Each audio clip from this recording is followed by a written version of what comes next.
जितने लड़के कहते हैं ना कि सर मेरे पास पढ़ने के लिए पूरे पैसा समाज नहीं है, दुनिया से लड़ा है, तुम्हें हम दिल से दुआ देते हैं यार, तू लोग का रिजल्ट हो जाएगा। सच बताते हैं, जिसने संघर्ष किया इस जीवन में उसको ये चीज हो जाता है, बहुत उसके अंदर मेहनत आता है पढ़ने के लिए। जिसके जीवन में संघर्ष नहीं है कभी आगे ही नहीं जा सकता है, कभी आगे नहीं जाएगा जो संघर्ष नहीं किया। आपको लगता है खान सर यहाँ आ गए भाई, आप कभी देखे होंगे ना, हम कुछ सारे गुरुद्वारा जो होता है ना, गुरुद्वारा उसमें जाके खाना खाए हम। सोचो गुरुद्वारा में जाके खाना खाए, वो भी नहीं था मेरे पास। गुरुद्वारा में वो लोग ना गरीब अमीर नहीं देखता है, हिंदू मुस्लिम नहीं देखता है, और वहां जाके वो लोग खाना खिला देते हैं। अनाथ आश्रम में जाके खाए, इसलिए आज भी अपना चलाते हैं। तो ऐसा नहीं है कि किसी को कामयाबी बना के मिलती है, लेकिन जो इंसान मेहनत करेगा ना उसे कभी कोई आगे बढ़ने से नहीं रोक सकता।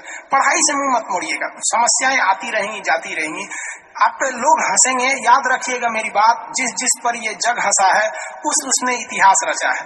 हमारे रिलेशन में बहुत से लोग कहते थे कि काय ये लड़कवा को पढ़ा रही है, क्या करेगा, पढ़ के कोई राजा महाराजा हो जाता है। हाँ, एक भेजिए कहीं काम उम करने के लिए, सऊदी उदी भेज दीजिए। मुस्लिम लोग तो ज्यादातर सऊदी चल जाते हैं, लेकिन मम्मी मेरी नहीं, मम्मी को पथरी था फिर भी नहीं पढ़ा। कहती नहीं बहू तुम पढ़ो ही पढ़ो।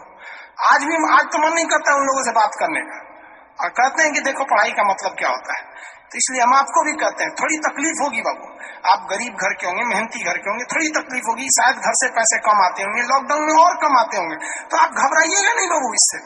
लॉकडाउन में यदि आपको तकलीफ बढ़ी है तो आप मेरी बात मानिए, आप खुश हो जाइए, बहुत ज्यादा खुश।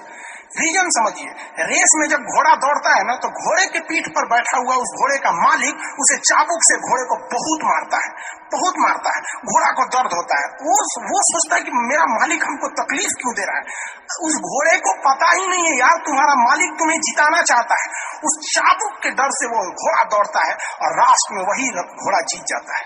तो याद रखिएगा, आपका मालिक ऊपर वाला है। अगर वो आपको बहुत तकलीफ दे रहा है ना, तो आप उस तकलीफ से घबराइए मत, बल्कि खुश हो जाइए कि आपका मालिक आपको जिताना चाह रहा है। जिस घोड़े को चाबुक नहीं पड़ेगा वो कभी रेस नहीं जीत सकता है। तो जिस इंसान को कभी तकलीफ नहीं देगा भगवान, वो कभी आगे नहीं जा सकता है। वो पत्थर कभी नहीं पूजा जाएगा जिसे छीनी हथौड़ी से तराश कर एक मूर्त की मूर्ति न दी जाएगी यहाँ पर। तो आपके जीवन में अगर तकलीफ नहीं आती है तो आप आगे नहीं बढ़ेंगे। और जिन्हें तकलीफ आती है, गरीबी आती है, समस्याएं देखने को मिलती है, पड़ोसी हंसता है, याद रखिएगा एक दिन वही लोग आपका नाम इज्जत से लेंगे वहां पर। और फिर आप उन लोगों से, खैर आप माफ कर दीजिएगा, सबको माफ कर दीजिएगा, ये बहुत बड़ा अपने आप में बल है।